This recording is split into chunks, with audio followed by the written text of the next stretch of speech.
Yep. Good morning, everybody. Krusty Old Crow back again with another one of these tactical perspective hot mics. This is number 5 or 6, I don't know. On this beautiful Monday morning, and I say beautiful, very Canadian, regrettably. It's snowing out viciously. We're expecting a lot today here in Ottawa, Ontario, and your old crow got up at 4:30 this morning and got up early, stretched it out, decided I got to get to work, went out, milked the cows, got chased off that farm, went back home, did my driveway, and that took me a couple hours, did my neighbor's driveway. And right after I finished doing the neighbor's driveway, went, had my coffee and everything, and then watched the plows come through and the contract service my neighbor pays for came and redid their driveway. So it's been a futile morning more than anything else. I'm going to turn off my hip music in the background there. Yeah, so I hope your guys' morning is going less futilely than my own, and the day finds you well. But there's an idea of what I'm up against today. That's just a window view of my street, and that ain't gonna stop. Thank goodness we got the snow tires on for at least the wife's car. I haven't bothered doing mine. Guys laid up with a hernia, so, I don't do a whole lot of heavy lifting these days. So what's been going on lately in Joe world, Crow? You seem to talk about all of it, and it's true, guys. I find a billion different things to talk about in this subject matter. So yeah, technically I think this is video 100, but really it's 99 because one of the videos at the very back of the catalog is actually my little boy playing with his Lego. So I only have 99 videos. He has one. So my next video will be the 100th video, and I think that one, guys, as you know, I'm doing that whole Spinning Compass series about ADHD and undiagnosed adults without it, or with it, pardon me, and my experiences with it. That's going to be a 100th video, but I'll make sure to separate that. I'll have a 100th video for the tactical perspective at some point. Hopefully it won't wait till Friday for a figure review. Hey, listen, I know one thing I wanted to mention that's been out lately that I think is just glorious. Let's make a big deal about these guys for a second. The Cobra Hiss team, 788. Ooh, my goodness, what a grab that's going to be for anybody who managed to grab a few of those or get their pre-orders claimed. Or if any of you've got them, that's fantastic. Congratulations to you. I was having a look at the online images and I watched a couple of other guys review them, and wow, these things look fantastic. I mean, it's not often you see a repaint that outdoes its original predecessor this well. I was on the fence about the Range Viper, but the Range Viper for the 788 set, all I can do is picture these guys next to my Crimson Guard as well. And I don't even have the Hiss tank. I never got one. I know some of you guys are expecting yours or have yours. And like I said, feel free to send any images of your Joe collection, your Joe stuff. Tell me your Joe stories. Just have a Joe discussion. I put my email in the channel description finally. I know that we've had some issues getting emails across with a few of us, and I don't know if that's YouTube or whatnot, but you can at least see my email in description, and just yeah, you guys can reach out if you want. It's a Gmail address and it's Canadian, so if .com don't work, try .ca.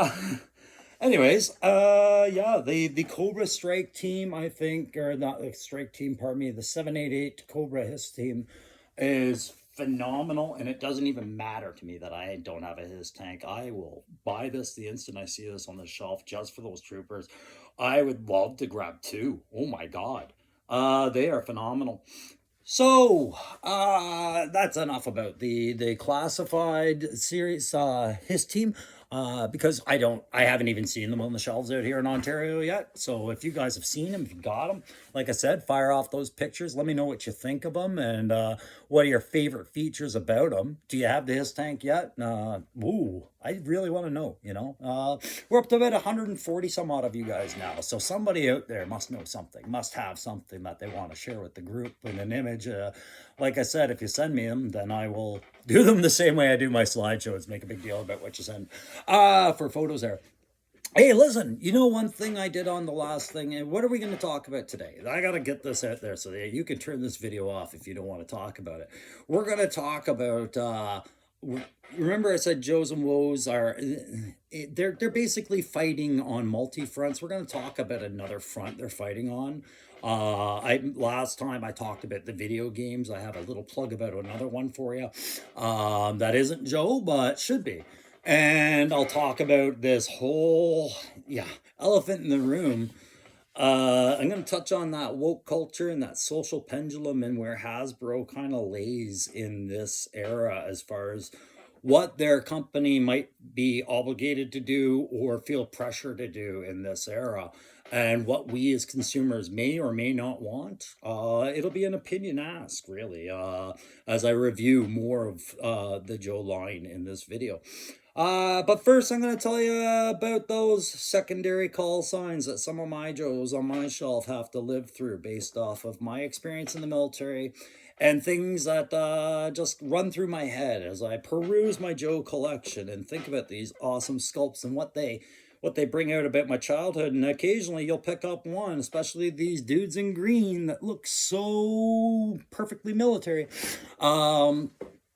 They'll remind you of your career in the military. Like for example, when I pick up Stalker's secondary weapon, his saw, I can't help but think back to my C9 drills with our version of this in Canada, and want to lift that feed tray and sweep the links off of it and declare the weapon clear as I use the springs. Right when I was talking about the lavs, all I kept thinking about in my when I was thinking about them was my startup drills for my lav, and how funny they would look in Joe, because they'd almost be like Power Rangers. So it'd be like on one side of the Joe tank or the Joe lav, let's say the Bradley, the crew commander would be like, switches up, override off, navs to turret, stop mode, and the gunner would be beside him going, gun safe, first, wide, main, 200, start mode, right? Like, these are our drills when we do our startup for our labs and things like that, or we use our cannons. These are drills I remember,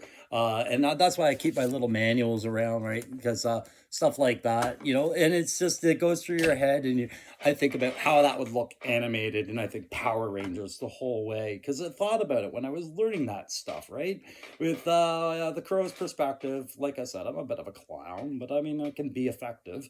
I can focus when, but there were times in the military where I just, my perspective came out, and it would be, guys would stop and go, wait, what? And I'd be like, remember Power Rangers, man? First one, and they'd be like, oh my God, I never thought about that, right? And it was what kind of endeared me to guys, is like, I would share my perspective and then give them a chuckle, right? And that became something for fun, right? But whether it fell flat on some people or it really hit home with others, like just those kind of thoughts. One of my closest friends, when I was trying to get into the regiment and I was new to the guys and everything, my buddy Ed, the very first question he ever asked me, and I knew that we were very like-minded.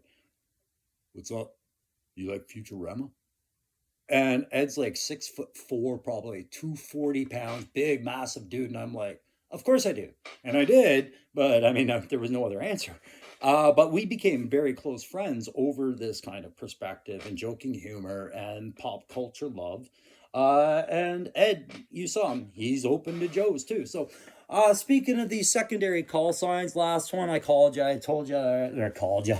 Last video I did with those, I explained to you how, CoverGirl was friend zone, and what was Bazooka? He was the sweaty ghost, right? So I'm gonna tell you a little bit about Dusty, and just Dusty here, because Dusty has a tale as he sits there frustrated on all of his kit. Every ounce of kit he's ever been issued or owns is piled beneath him right now. I'm gonna get that camera in there as I explain to you a little story as to why.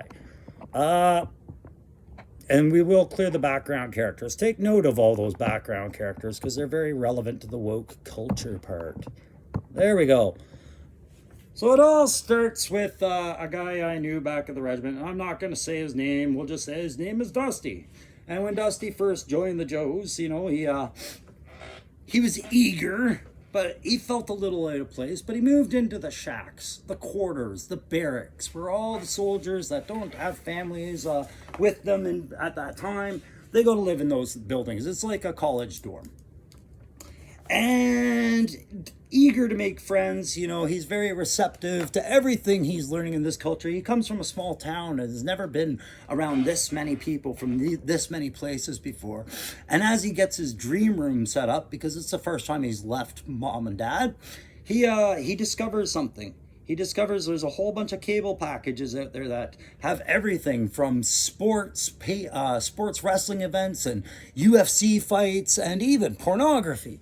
And he starts subscribing to these and opening up the door to his room, and guys would come in every weekend and watch every hot new fight in the UFC or in WWE, or, you know, even watch some pornography, you know, a bunch of little young males all raring to go, you know. And well, he eventually discovered those are called pay-per-views, and he paid for all of them. And he went into administrative burden, because while he was doing that, old Dusty here was also buying every piece of regimental kit from their Joe kit shop that had the word G.I. Joe. Even stuff that was meant for the higher ranking officers, like golf club covers and fancy brandy sets, all with the Joe logo.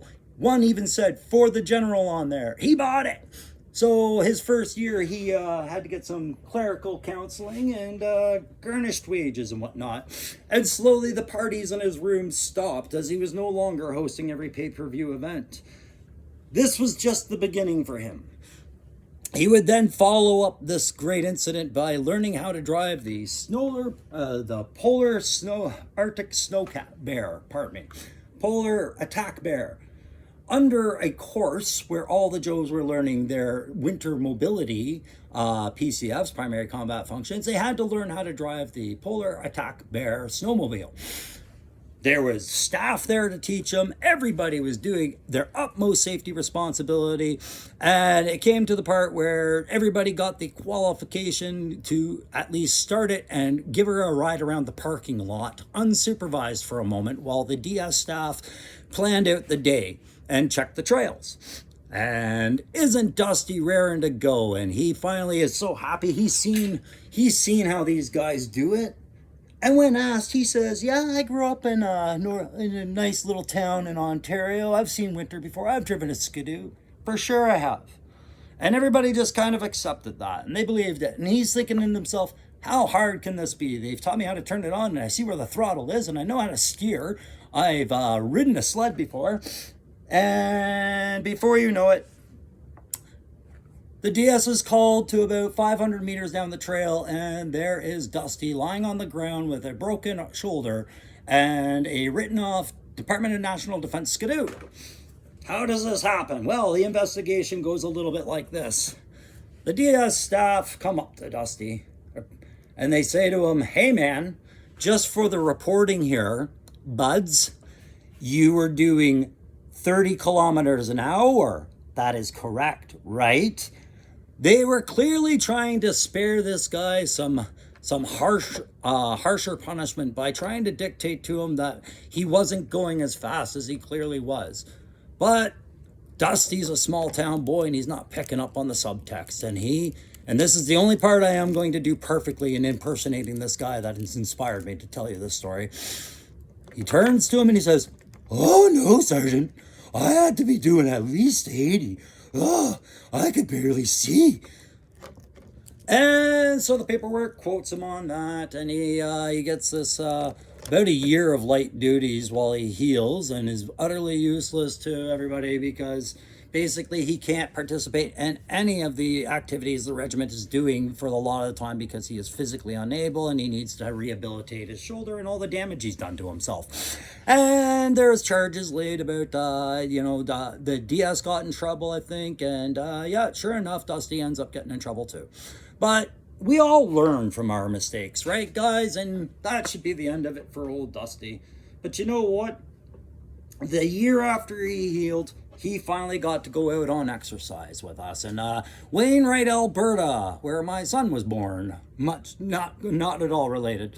But old Dusty finally goes off to Wainwright, and he's assigned a headquarters squadron to go support all the rear activities like supply lines and kitchen staff.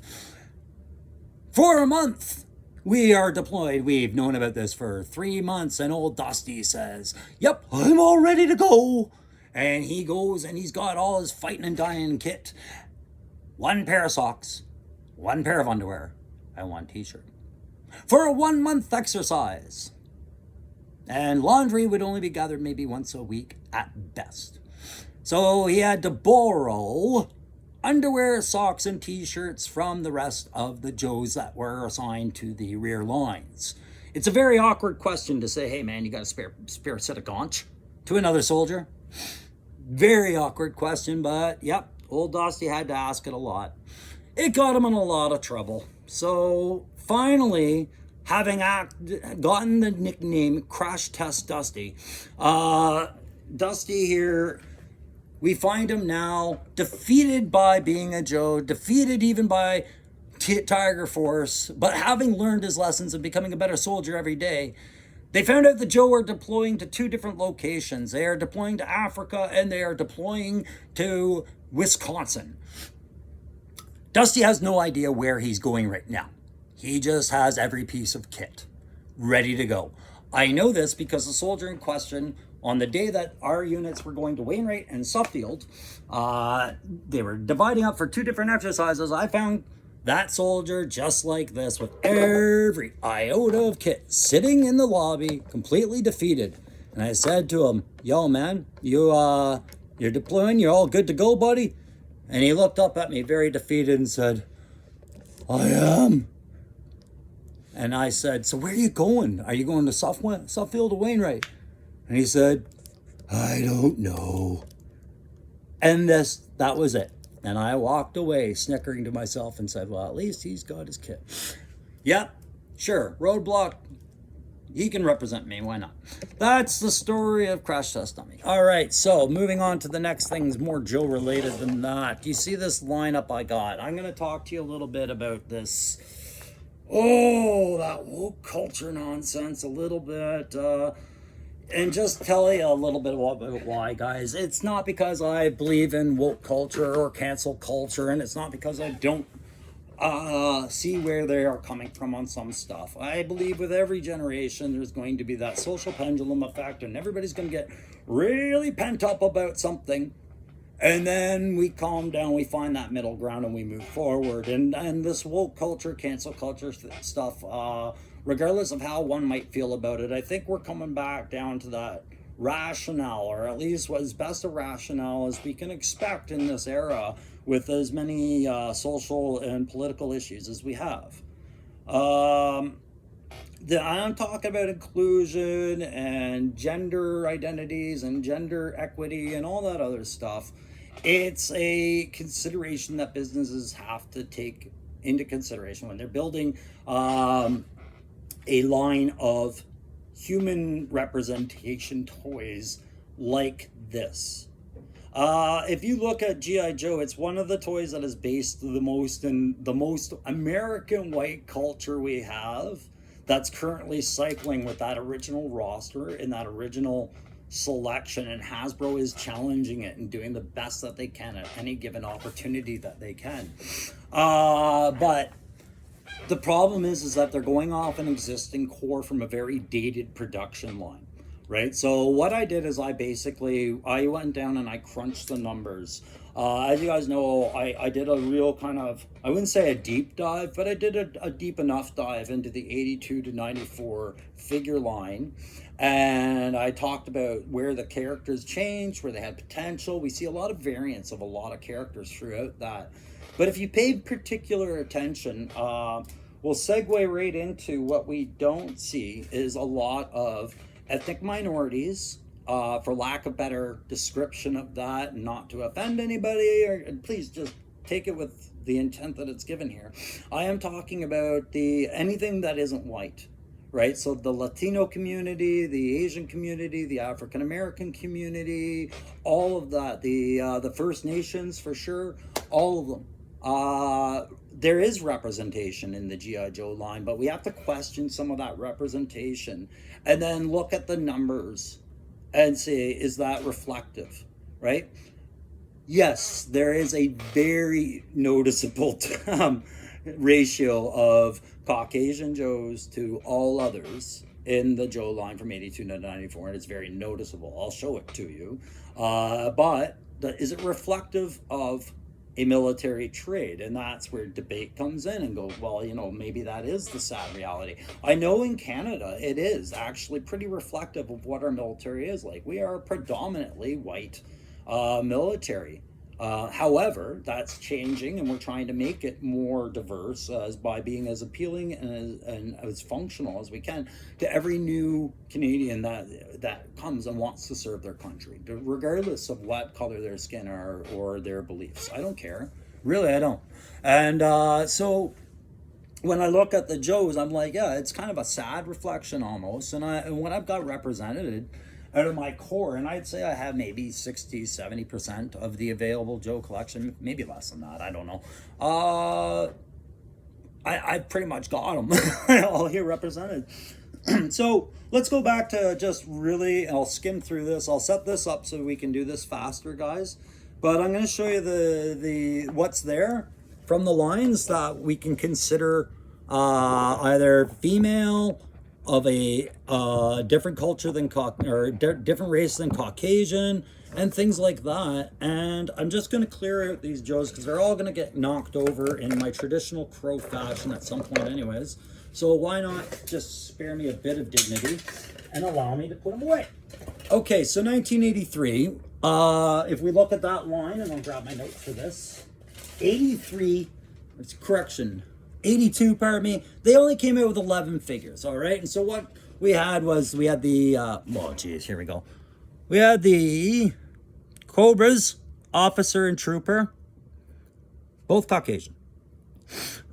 Scarlet was at least represented. There's your first female in the line. And in Classified, they've given these ethnic different options for ethnicity, so I like that. That's something that Hasbro did to modernize and address it, was to give some diversity to generic soldier builds where there wasn't a name and an identity given to the character. They've given possibility instead, and I like that. Scarlet was your first female, and we didn't really know much about Snake Eyes. I just include him in there because he's in every generation of Joe. And I know he's been portrayed as Asian. I know he's been portrayed as Caucasian. He's just a variable. Stalker was our first, I'd say almost what, where was Stalker? Like a Latino, African-American descent? Sure. And then, like, everybody else was basically Caucasian, right? Even the vehicle playset drivers, who I don't usually incorporate in there, they didn't do much to change the ratio, except for the Wolverine, which we'll see later in the show. Let's get back to, where was that slide? So we got over here. And then, of course, there was Cobra Commander, who we had no identity for at that time. He could have been from Japan, from Syria, from Germany, from Africa, anywhere. We didn't know. He just certainly sounded white and annoying. 83 moved on, and they added new figures to it with a little bit of culture and ethnicity to it. So, and I mean, guys, I really had to think about some of the last names and tie them in just to kind of give the numbers right. So, 82 out of 11 figures, only 2 represented either a minority or a female, but Hasbro did something about 2 more to change it. When we get to 83, there's, of the 9 figures, there's 3, maybe 4 here that did it. So that touched on a different culture or ethnicity other than white, and a different gender. So we have Torpedo, who is I think Samoan descent or Hawaiian descent. I think those things are tied. I'm kind of ignorant in those differences, but I'm just saying he wasn't Caucasian. Same as Airborne. I believe he was First Nations. Cobra Commander, again, that variable. Doc, African American, great. Cover Girl, there's our female. She came with a vehicle, though. If you wanted to have your little girl have an action figure, she was going to come with a vehicle, or she was getting Scarlet at that point. Okay, so there was your 83 representation out of 9 other figures and a bunch of other vehicles. So as we move to 84, we get the Baroness, and we're getting 11 figures here. We get the Baroness, so there's another female. We get Roadblock, so there's your African-American representation again. And then we get Spirit, Iron Knife, so there's your First Nations representation more clearly. I mean, you had Airborne, but Here we have what borders on a stereotype of the Wild West spaghetti cowboy kind of era. But at the same time, it is kind of real. Canadians we have a lot of ties with our First Nation culture, and we have what we have the Rangers, and the Rangers will wear a uniform, and they will have a lot of their own heritage incorporated into that uniform. So I got behind the spirit, but I don't know if the character was designed with that or to recognize them for their ethnicity and culture, right? There's that borderline, but they did a fantastic job with it with the classified figure to pay it the right proper tribute, and they got rid of that gun, which was basically close to firing arrows as far as I saw it, and I thought that was a bit of a stigma. Storm Shadow for the Asian market, sure. And then, oh geez, where did we go? Got through here, and oh, look at that, we're into 85. So from 84, 4 of 11. 85 out of 19 figures, we get 3 with any kind of significance to the discussion today. We get Alpine, who we know is coming, and we've seen some digital renders of him for classified, and we should all be excited about that because he's a very exciting figure. I loved having him as a kid. Barbecue, I only bring him up because Barbecue Kelly as a figure goes into a later point about, would you as a fan understand or accept if Hasbro did a switch on some of the ethnicities and character backgrounds a little bit to balance out, let's say, the white playing field kind of effect here. Gabriel Kelly, I know sounds like a very Caucasian name, but that's fine. We can ignore that. He never had a face in the toys in the more popular lines. I don't know if some of the later variants ever gave him a face. I know the comics did. I know cartoon probably did and all that other stuff. I get it. But he would have been one where I would have said maybe we could re-envision. Anyways, moving on. He was just a variable because as a kid, I didn't know. But Lady J, there's your next female Joe. And you notice how in the Joe classified line, if your name isn't Scarlet, you haven't been mentioned for a repaint yet. And it's weird. You can be mentioned for a retro card, but a repaint just hasn't happened with Lady J. And I think that's very reflective of the 80s line. A lot of these female characters never came back for repaints other than Scarlet, really, until the brand discontinued with Hasbro post 94. And then they went with it there, right? So Lady J joined the line, and then Quick Kick, and you take everything I said about Spirit and double down on that risk to try and make a Bruce Lee stereotype representation into the Joe line to appease to an Asian market. I have mixed views on this. Like I said, I can kind of get why. In action hero respect, it's an action hero. 100%. That's how I want to view him at all times. However, I could see where when that social pendulum was right amped up, where Quick Kick was possibly a trigger for a lot of people when they were amping up and going, what can we cancel? I'd like it if they left them alone. We know they've left them alone. Classified is doing another great figure from the looks of the digital renders to pay true homage to the design and the concept and the personality of Quick Kick, which I think is really important.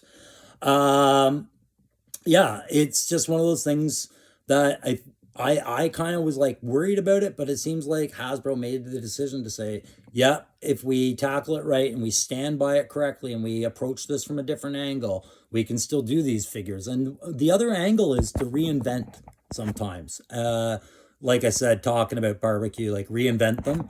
But the other angle, sorry, I'm having some camera problems here. There we go. That's too much saturation. But the other approach would be to invent new stuff, like we have with Jody Shooter and Glenda, where they go back through the archives and find some characters they hadn't approached and approach them, and maybe be culturally respective, and maybe like we did. Jody Shooter is clearly, I think she's got some like Brazilian or ethnic other than Caucasian bloodline in her. Snake Eyes, again, that variable I talked about. Then we go up to 86. So for 85 out of 19 figures, 3 had relevance to what I'm talking about here. And then a couple were variables. Remember, any army builder figure like Steel Core or Vipers or Serpents can also fix this problem, as we see with the Televiper and other Vipers and what they did to diversify those in the classified line. Instead of coming up with another African-American character, they decided to repaint Roadblock in 86, right? Is that where we are? 80s, 86, yeah. They did a repaint and re-envisioning. Everybody loved the kit, but if you think about it, it was like, why couldn't we just get a new Joe? Right? Why are we into repaints? But because these characters were popular and they just weren't thinking along these lines that we think now. Iceberg joined the line. That was a good representation too. He was an exciting looking character and filled out that Arctic thing that I like. And then Zorana became the new villain female to join Baroness to balance that out. And if you notice also, not once do any other Dreadnought appear in this list. Okay, then we go into 87. So for 86 out of 17, we had 3 that were relevant. 87 brings us Jinx, and we know that there is a classified, I think it's going to be a deluxe Jinx coming out. We're all really amped up about that. I know I certainly am. I will be definitely getting that one as soon as I figure out how. You know me. If it's on the interweb, that means I'm challenged. But we're all excited for Jinx, I think, for the most of us to join and fill out that balance on more female Joes getting into that line represented. But she's a double hatter. She also appeals to the Asian cultural trigger here. So a representation 2 times over. Let's see. Does she get joined? Yeah, here we go. You know how much I love Raptor. I have no idea what Raptor's back origins are, but I feel like this is a jump the shark against for the First Nations. I wouldn't say against anybody. I don't think Hasbro did anything maliciously here. I think they were just trying to invent fun toys, of course. But in this new market, I was like, they're going with Raptor, cool. I'm going to have to find out more, but he was a variable to me as to what he was representing. I have no idea, to be sure. Could even be Egyptian. I have no idea. Of course, we got, I think it was Red Dog in the Mercer pack. I took that into account. And sometimes I missed the count. We had, Tunnel Rat, you know, there's another Asian Joe. And the William the Refrigerator Perry, of course, that mailway offer back in that day. Steel Core could have been anything you want, and they still can be because there's no real flesh representation on them unless you do conversions. And maybe down the line, if they expand on Steel Core the way they're doing with 60th anniversary soldiers and Joe's coming with Steel Core helmets, maybe we will see some diversification there because I certainly see a couple windows of opportunity I could talk about. Yeah, I think that gets 86 out of the way. I went through Jinx, Raptor, Tunnel Rat, Red Dog, Fridge, Steel Core. Yeah, so we're into 88. 88, what do we get? So Budo, you know, from what I read on that file card, it sounds like he may have some mixed descent, but he was a very white character doing a very traditional Asian stereotype here. But I'm going to include him in there for whatever reason. You decide if it was relevant or not. But I mean, sometimes it's hard to find amongst this many figures in the line to find the ones that maybe even have a mixed descent. Hardball, no problems there. Let's get them in there. I can definitely see the role in the modern classified line, and I could see an intent to do them when I'm showing you these facts and figures, and Hasbro is well aware of them. Hit and Run is not one I can visually or figure out. He does seem to have a very white boy name, I guess, for lack of a better term. I think it's Brent Conley or something weird like that. Anyways, not weird, but just something along the lines of a very average name sounding. But if I look past the cam, I look at those hands and I wonder if he is got maybe some Latino or East Indian descent, because that is one that's really missing. Like, where are our East Indian brothers? And that kind of representation in the line. We have First Nations, but we don't have anything from across the ocean over there in India and places like that, right? So, yeah, we got that. All right. I was just trying to tag to see what would happen here. And sometimes, I'll admit it, I get a little confused which screen I'm touching.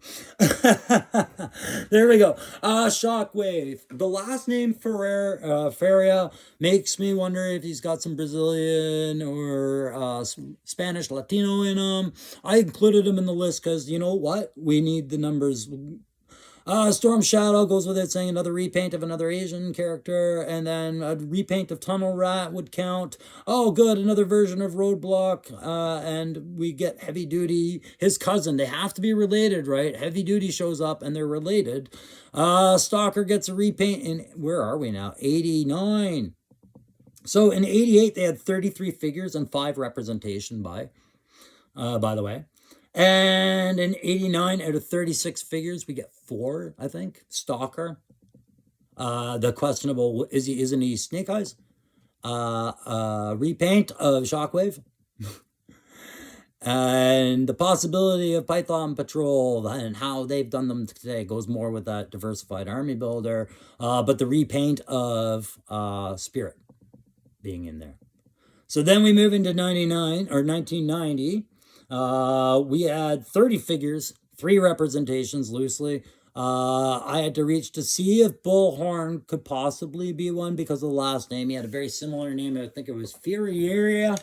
Very similar to Shockwave, and I had to question the last name to see if maybe he was of mixed race. Stretcher was African-American. Great, joining the Joes. There we go. And then so was, what was his line? Static line, I believe, for the Sky Corps.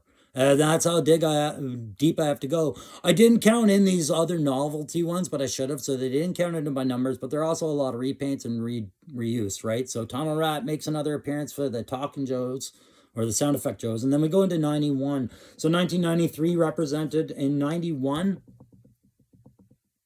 What is that? What am I looking at here? Oh, there's Heavy Duty. Yep, Heavy Duty. And we don't know about Snake Eyes. So let's go to 92. That's right. One firm one in 91. And then in 92, who are we getting? We are getting another Roadblock. Yay. And Shockwave.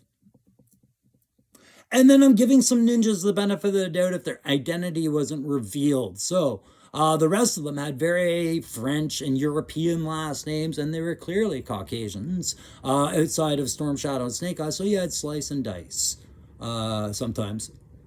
Yeah, there you go.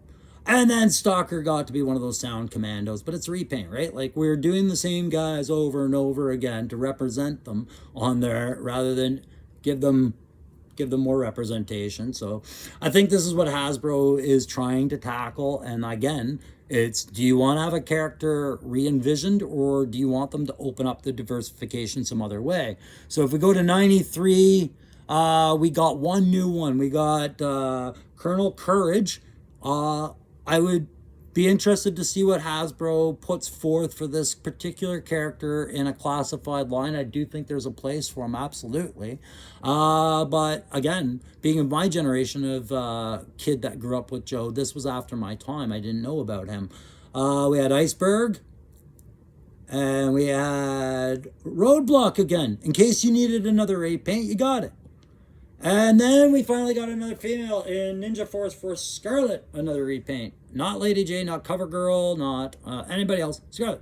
And of course, to answer back on the female one, we of course did get Helix to join the line from the video game and the comics for Joe. So we did get some backup there. We've gotten other variants of, we've gotten a lot of variants of Baroness as well. But then I have to give credit to Bushido to see just, benefit of the doubt. The variable Snake Eyes, Slice and Dice make the list again. And then we have another, is this Heavy Duty or Roadblock? Heavy Duty. And you see I have to dig into Star Brigade for this, and Roadblock. Never mind, they're both there. The cousins are there. I even had to go and give Street Fighter some credit and say, okay, Balrog, Dalzim, and Honda, and Chun-Li, and even Ryu. Going into mail orders, I found Shockwave. And who was the one I found here? I think it was Iceberg or Yeah, the Arctic Core set, I think it was Iceberg or one of the others in there. Okay. And now in 94, I'll never know where the ice cream soldier hails from or what his origin story is, but I feel he might be Egyptian. And then we got a repaint of Stalker. And then some more Bushido or Ninja Force characters. Yeah, Bushido, Snake Eyes. Was that Snake Eyes? Yeah, Snake Eyes. And Storm Shadow. And Slice and Dice. And Roadblock. And that's all I'm going to tell you about. Guys, those last few lines, 92 had 4 out of 25. That fit into this discussion about where the diversity lies. And 93 had 5 of 63. Okay, 5 of 63. Okay, 94 had 4 of 28. Now, I mean, guys, I'm not picking fights where there's no fights. I'm not trying to be that, what is it, virtue signaling social champion or anything like that. I'm just pointing out what is actually obvious to me when I look at this line in the Sign of the Times, and this is what people wanted to change about their way that their cultures are represented. Is this truly a representation of your military in the States? Because it's not necessarily a representation of mine. I think the numbers, the number ratios are reflective of what Canada has. We don't have as many females in certain trades as we have males, and we don't have a lot of ethnic minorities as in many trades. But we're getting more diverse and better every year. But I don't know about the Americans. Do you feel like your Latino community was addressed properly by Joe, reflected properly? Do you feel your First Nations was? Do you feel your Asian community, your African American? What about some of the other cultures that are living among you now? What about any kind of Afghani or Iraqi migrant, like immigration family? This is the thing I was raised with when I was a kid. I was taught that Canada was a mosaic. We were a melting pot of all cultures, in fact. That's what we were taught back in the 80s. We were a melting pot. All cultures would come here and all cultures would be welcome. And I grew up with that being one of my basic principles, was to treat everybody as equally as I could. I didn't always do the best job of it, but I did always have the best intentions, I think. But my toy market was showing me that it was a white world at all times, right? It really was. So yeah, I think socially, I wanted to address that a little bit with what we see, because I think Hasbro's well aware of it. I think that what they can do for their line is they can build new things. They can diversify their line by challenging their creators. They did that with Jody Shooter. They could have done that with maybe the Steel Core by giving you some diversification with the heads. I would have liked to have seen that, but at the same time, I mean, they are trying to make these cost effective, and they'll get to these things. But I do expect to see some of those other minorities, minority characters, ethnic minority characters reflected in the Joe line faster than some of these others. And the idea of the repaints of several characters coming out before some of these guys come out, I think is a decision that goes right to a boardroom. And there is one guy in Hasbro who's trying to keep on top of what is culturally sensitive and responsible for the company. And I wonder what his vote actually looks like in that boardroom, or that their vote. I shouldn't say his, anyone's vote, right? Could be a whole team of people. Nonetheless, that's way deeper than I want to go with this. Some other things that are Joe related where I think they can draw inspiration from, guys. I know that they go over to Skybound right now. What's one of the wars that they're fronting, that they've attacked again, is the comic book. Remember that trifecta business approach: television, comics, toys. I've talked about Netflix, Disney Plus. That's where I think it should be. But the comic front, they've been doing well on. And I talked about last time about the video games, and I just want to bring you guys a little tidbit. If you're a comic book fan like I am, and you're looking for a game, but you're not big into a lot of strategy and all that, you just want to click, collect, and play, and have fun watching superheroes fight. Marvel Strike is a game I've been playing for several years now. I have never paid a cent to it. It's not pay and play. You can just farm and do all that slow team. But the character diversity range on there I find very inspiring when I look at what their creators have done for their properties, right? So these are examples of just general troop builders. So these are called minions in the team, which means they have no superhero identity. These are squads unto themselves that you can pick and use in a fight. So you have the mercenaries, snipers, lieutenants, just general assaulters. Very cool looking. This is what I picture when I talk about the Juggernaut. This is what I think a lot of people picture when they prefer a different shield for Shockwave. This is all Marvel. And then there was a variant of Killmonger that I really enjoyed. Why are you bringing it up? Well, I'll get there, guys. You know me. I have a slow build to things. It's got a very diverse roster at this point. I have been playing for several years. I have almost all the characters. I think they're up to 300 characters in there. And then, interestingly enough, what they do is they repaint their characters too. They let you have skins. And you can use different skins on your character if you unlock them in the game. And again, I've never paid, but they've invented other characters or pulled obscure characters and give them relevance again for other communities, such as the LGBTQ community. I think Val was created for that because they were a very androgynous character. But as you went through the selection, you could make them look more and more feminine or more and more masculine. And I thought that was interesting. I don't care for the character too much, but it was an interesting concept and I respected what they were trying to do. And then they made a First Nations Spider-Verse character just for this game, Spider Weaver, and it's a very interesting character as well.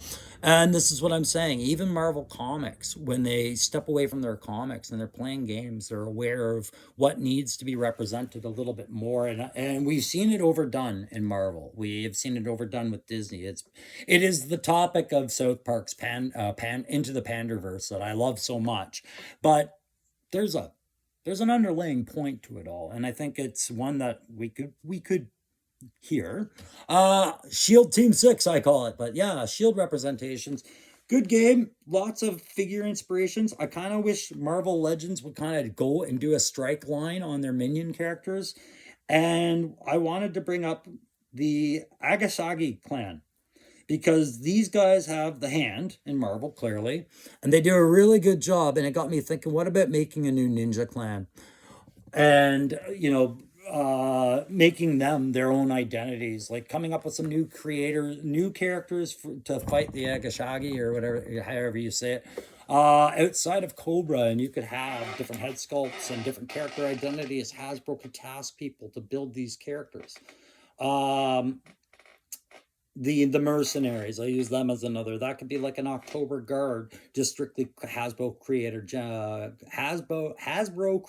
generated. You could do a lot if you just start opening it up. But is it still the G.I. Joe we know? No. But you can still have the G.I. Joe you know, right? You can get all the characters you know and collect none of this creator generated new edition stuff. But I kind of expect to see more of these things starting to come out slowly when they get further down the line and people are complaining more about repaints, remolds, and all that other stuff. So, guys, once again, I've done that at the end. New subscribers, Mike C, I think, was one of them. Welcome, Mike C. And like, share, comment, all that other stuff. Yeah, put it on there. And all that other stuff. But guys, that's been, I think, Hot Mic for today. There's a lot we could keep going on about. I will keep talking about other Joe stuff. Like I said, Joe's fighting on multiple fronts. Now you know, and knowing's half the battle. But really, let's delve into some of this. I apologize if that annoyed anyone to get into that woke stuff. It kind of annoyed me to feel compelled to talk about it, but I did see a point there, and I do think it helps us anticipate the Joe market. I'm big on trying to read the ground, guys. You know that. Till next time, I will see you. And if you guys are gonna watch that spinning compass thing, I should have another episode out soon. All right, bye.